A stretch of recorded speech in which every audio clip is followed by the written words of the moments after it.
Hi, I'm Randall Balmer. Uh, my title, I guess, is the John Phillips Professor in Religion at Dartmouth College, and author of, a couple of dozen, no, not a couple dozen, more than a dozen books. And I think we're here to talk about bad faith, race, and the rise of the religious right. That's correct. And thank you again for speaking with us. And I would love for you to kind of just give us a thumbnail sketch of how you define the religious right in context of evangelicalism. Sure. Yeah, the term evangelical has been kind of booted about a good bit over the last several decades, and several people have made rather, I think, rather clumsy attempts to define it in usually fairly technical terms. But I have a three-part definition for who it is that when we're talking about evangelical. An evangelical is somebody, first of all, who takes the Bible seriously as God's revelation to humanity. And for that reason, she or he would be inclined to interpret it literally, although evangelicals, like other believers, I believe, engage in what I call the ruse of selective literalism when they come to the Bible. The second characteristic is that evangelicals believe in the centrality of a conversion or a born-again experience.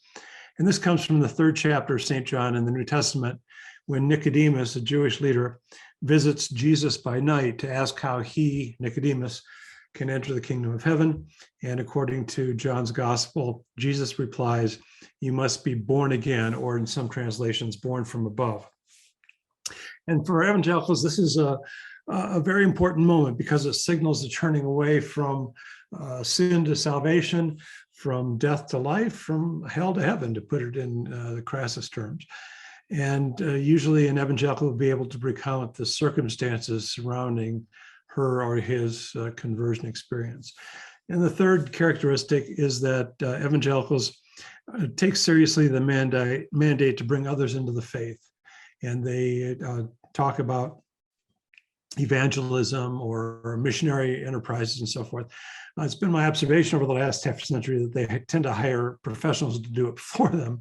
That is to say, they have missionaries or outreach ministers or evangelism pastors on the staff of a big church.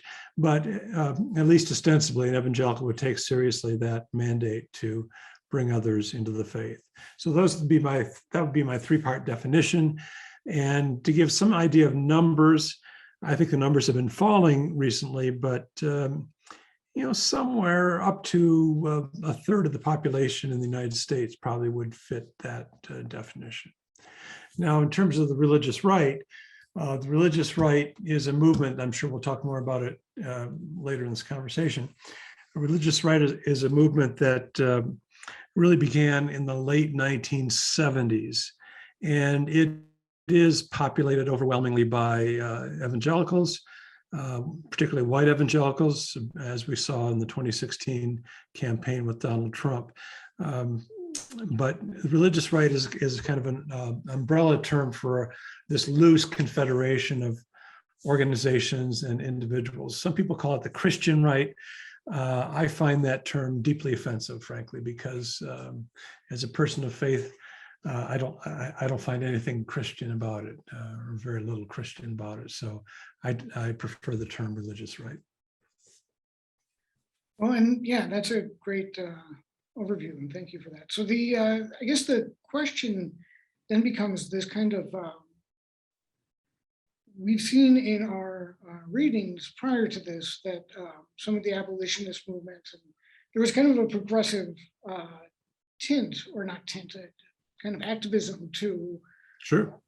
Evangelicalism prior to kind of the civil rights movement, I suppose. Yes. And maybe you could speak a little bit on where that came from and how it happened. Sure. Yeah, and I try to cover this history, very quickly in the book. As you know, it's a very short book, and I wanted it to be a short book. But I tried to cover the history of evangelicalism going back to the 19th century. And as I began to delve into it myself, I was really quite surprised is probably not the right word, but certainly amazed, I think, at some of the contours of it. But as you suggest by your question, evangelicals were very involved in what we consider today progressive or even liberal causes. in the 19th and even into the early 20th century. So, for example, evangelicals were very concerned about prison reform. The whole idea of a penitentiary begins to emerge in the antebellum period. That is a place where a deviant, a social deviant, could go not merely to be segregated from the remainder of society, but to become penitent, to be able to constructively rejoin society at a later date. Public education was a huge issue that evangelicals supported in the antebellum period and really throughout the 19th century. They were known as common schools in that age, that era, but evangelicals supported them specifically because they helped the children of those less affluent to become upperly mobile and join the middle class. So you see that evangelical ministers in particular were in the vanguard of the public education movement in the 19th century. Other issues, there were various peace crusades in the early part of the 19th century. I've even run across an instance of an evangelical organization dedicated to gun control in the 19th century. It's something that you would think was a more recent phenomenon, but that was not the case. And certainly, as you suggested in your question, an emphasis on the abolition of slavery. Now, I'm not going to deny that there were Southern evangelicals and Southern evangelical theologians who defended slavery. That's certainly the case. I'm not going to pretend otherwise. But especially in the North, with the Wesleyan Methodists, for example, and other groups, they were dedicated to the end of slavery. And so they understood their activities to be pointed toward that end. And then finally, I think, and very significantly, evangelicals in the 19th century, particularly the early decades of the 19th century, were very much interested in women's equality, including voting rights, which was considered a radical notion at that time.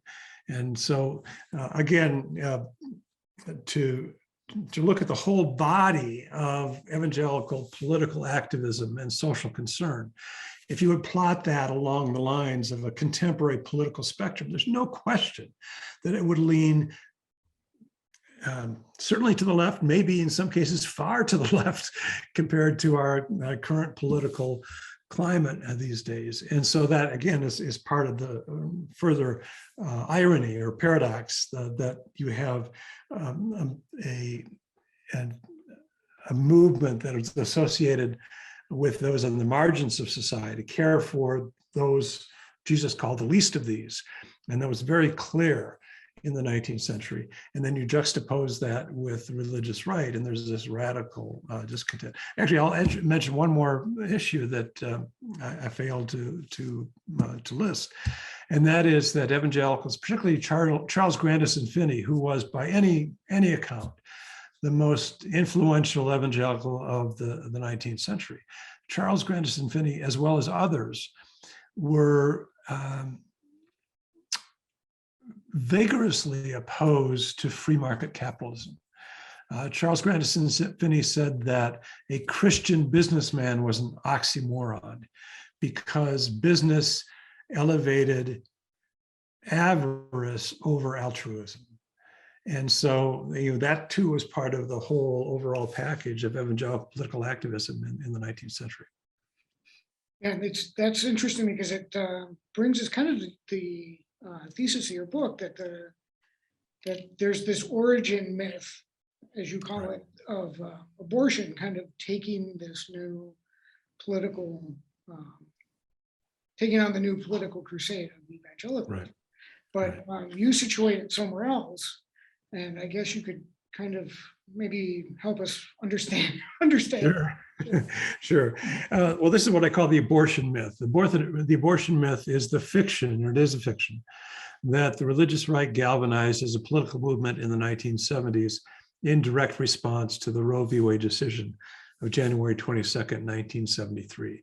And this has been repeated as gospel by the leaders of the religious right going back decades, going back to the early 1980s. What got us involved in politics, they said, was abortion and the moral travesty of the Roe v. Wade decision. Well, it's a great story, and it's, as I said, has been repeated countless times by leaders of this movement. It also is utter fiction. Evangelicals considered abortion a Catholic issue throughout the 1970s until the very, very end of that decade. And let me just give you a few examples. Again, there's many examples, and people who really want to dive into this issue can look at the book, and there are a lot of footnotes, and you can judge the sources for yourself, judge the evidence for yourself. But I have to say it's overwhelming, and I say that without fear of contradiction. A few examples. 1968, Christianity Today magazine, which is sort of the flagship magazine of evangelicalism, together with another evangelical group called the Christian Medical Society, conducted a conference over several days, bringing in some of the heavyweight theologians of the evangelical world to discuss whether or not abortion was a moral issue, should be considered a moral issue. And they convened, as I said, over several days. At the end of their gathering, they issued a statement saying, well, we're not agreed that abortion is really a moral issue, but we think it should be legal. It should be available. In 1971, the Southern Baptist Convention, not exactly a redoubt of liberalism, passed a resolution calling for the legalization of abortion, which they reaffirmed in 1974, a year after Roe v. Wade, and again in 1976. When the decision was handed down in January 1973, one of the most famous evangelicals of the 20th century, W.A. Criswell, pastor of First Baptist Church in Dallas, Texas, sometime president of the Southern Baptist Convention, issued a statement applauding the Roe v. Wade decision. And finally, again, I could go on, but there's, the evidence is overwhelming. But finally, Jerry Falwell, by his own admission, did not preach his first anti-abortion sermon until February of 1978. That's more than 5 years after the Roe v. Wade decision. So you understand why I call this the abortion myth. The abortion myth is the fiction that the religious right galvanized as a political movement in the 1970s to overturn the Roe v. Wade decision or in opposition to abortion. It's simply not true. Abortion was not on the radar of evangelicals by and large in the 1970s. So I guess then that leads us to what did energize this renewed political interest in the evangelical world. Yeah, exactly. It was a court decision, but it was not Roe v. Wade. It was not the Supreme Court, actually. It was a lower court decision in a case called Green v. Connolly. Let me go back and try to give some background for this. The first background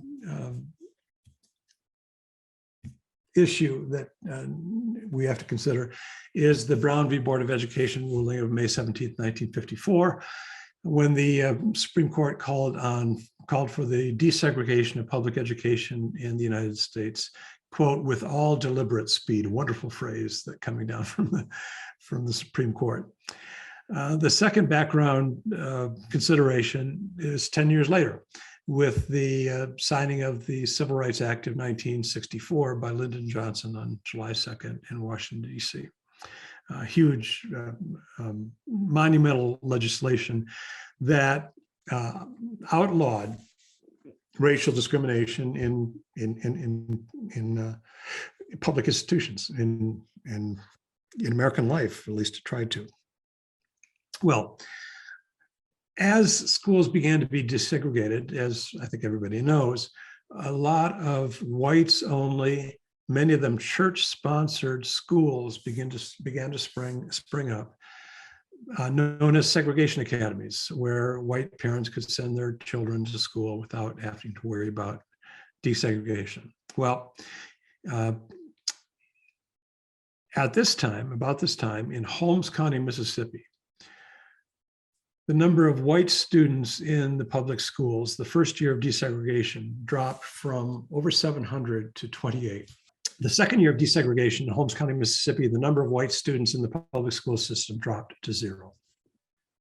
At the same time, several of these whites-only segregation academies filed for tax-exempt status from the Internal Revenue Service. And several families in Holmes County, Mississippi, said, this isn't right. So they filed suit to block the granting of tax exemption to these segregation academies.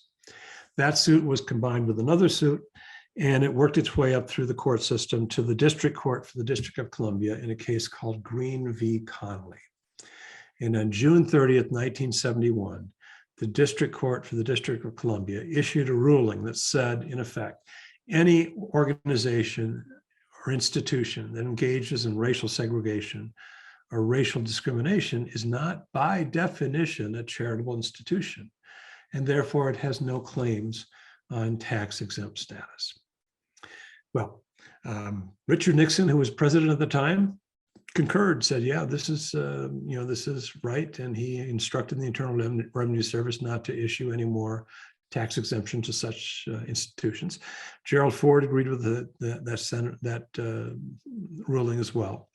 But as the IRS began over the course of the 1970s to enforce that ruling by asking various schools about their racial policies, including Bob Jones University in Greenville, South Carolina. That is what got the attention of people like Jerry Falwell, who had his own segregation academy in Lynchburg, Virginia, as well as other religious leaders, evangelical leaders. And that was the catalyst for the emergence of the religious right. It had nothing whatsoever to do with abortion.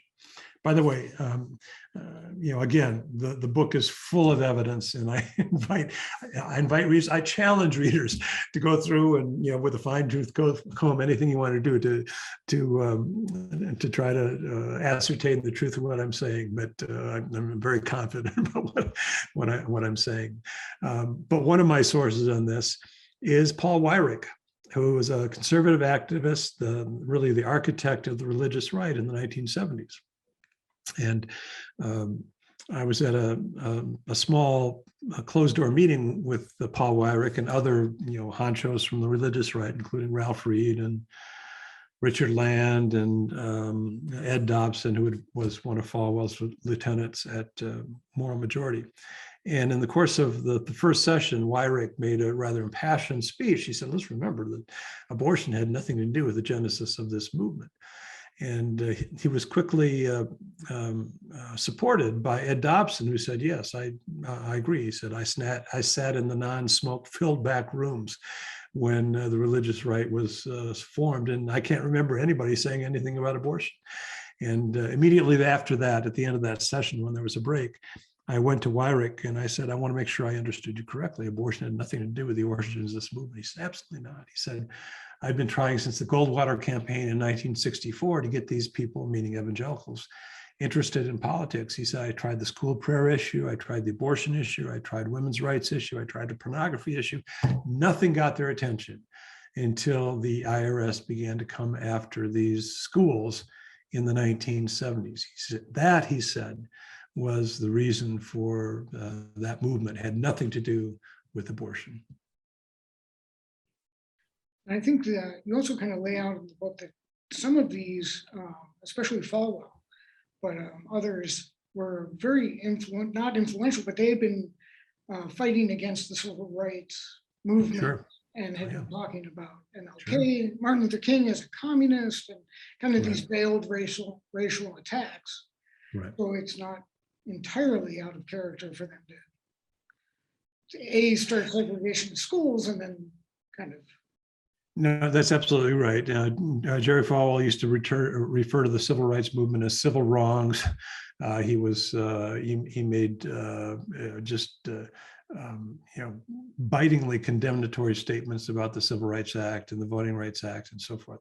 He did, to give him credit, and I don't want to gloss over this point. Later in his life, he did repent of his earlier racist views, and I don't know how sincere he was or not. It's not for me to judge, but he did try to at least certainly acknowledge and even to confess his earlier racism. But you're right. I mean, there was something racially tinged about the movement. I mean, there's no question about that. I mean, given its origins, there was something about racial animus that lay at the foundation of the religious right. Yes. And then I guess that would lead us into the racial animus of Ronald Reagan. Yeah. In many ways, yeah, I would like you to.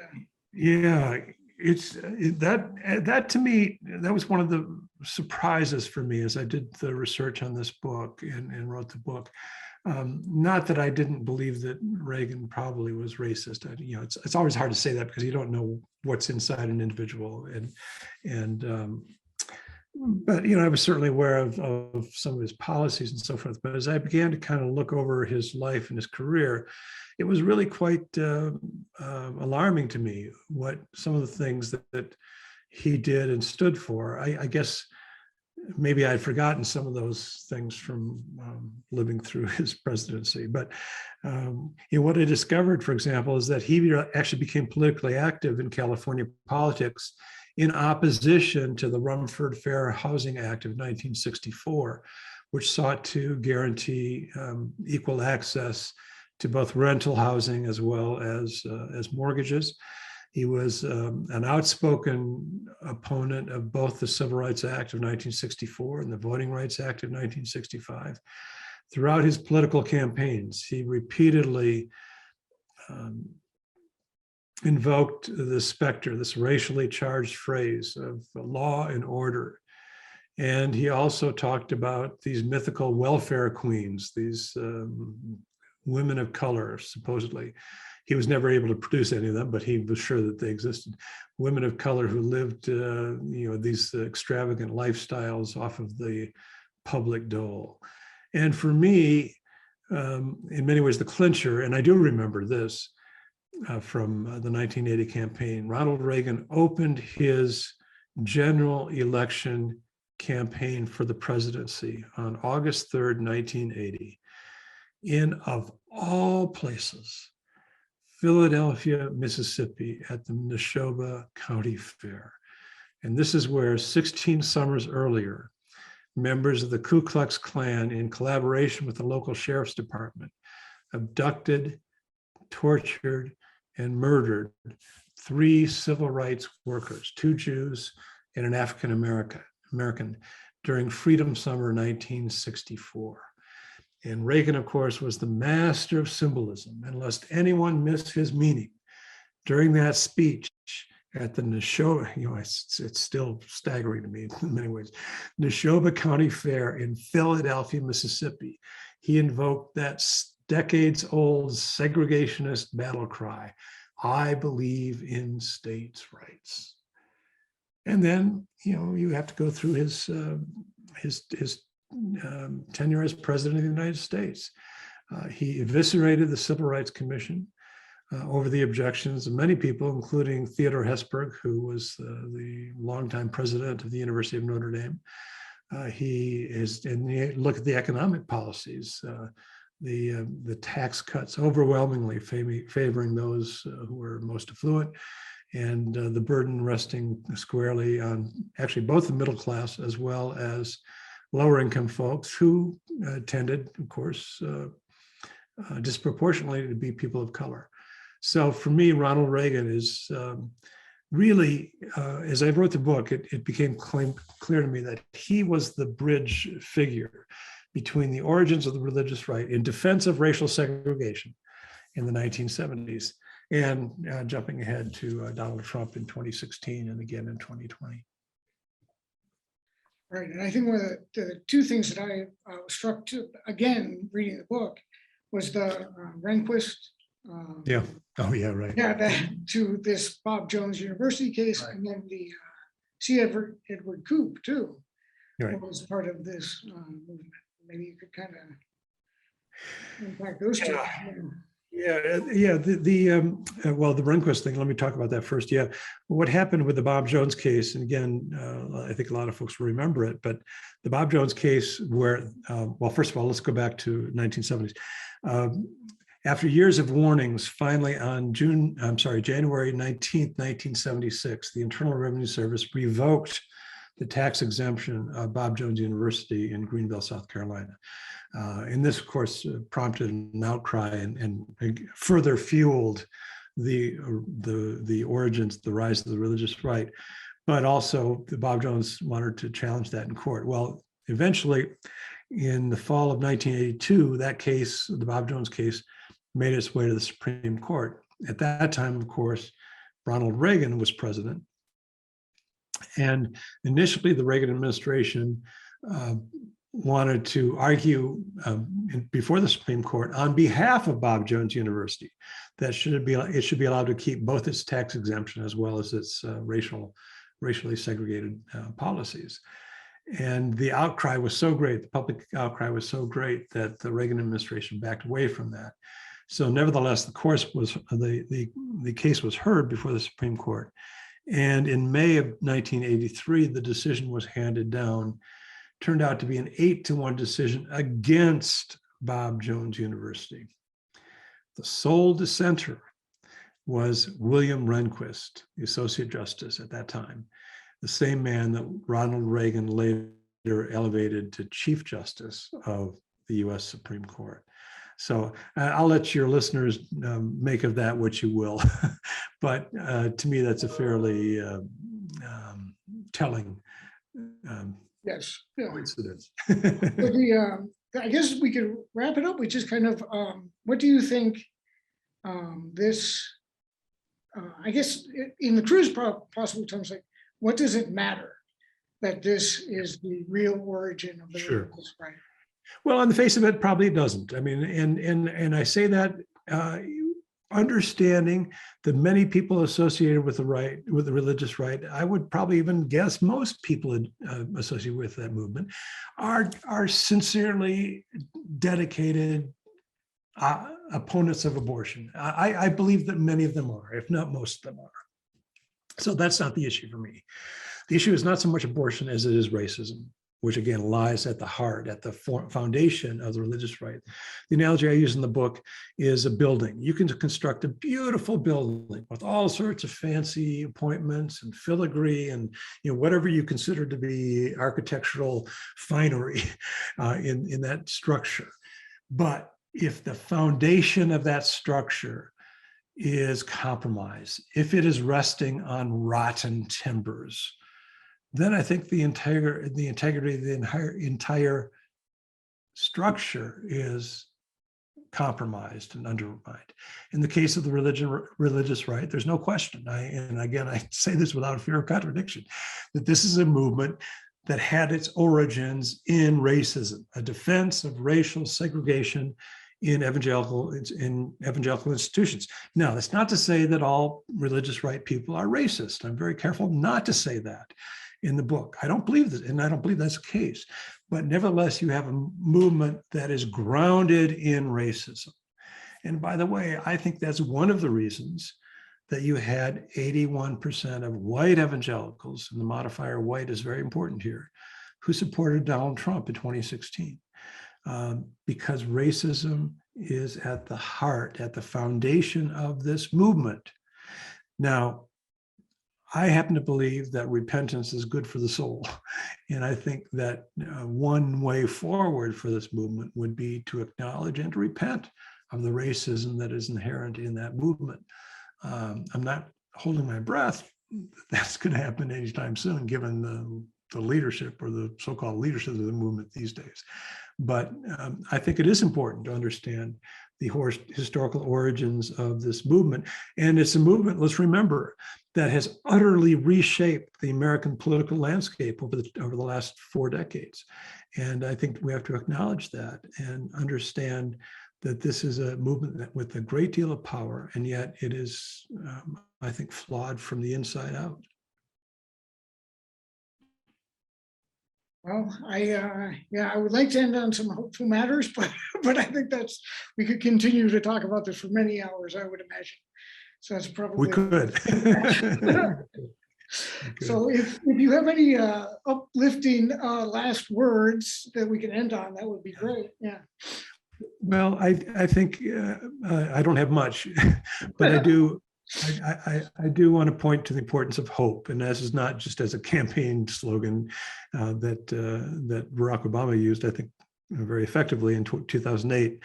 But I think hope is awfully important, and I think particularly anyone who is a parent, as I am, we don't have the luxury of despair. I think we have to somehow work for a better world and a better life. And I was actually struck by Obama's comments at the Glasgow summit the other day when he talked about how, I don't remember the exact quote, but he said something to the effect that cynicism is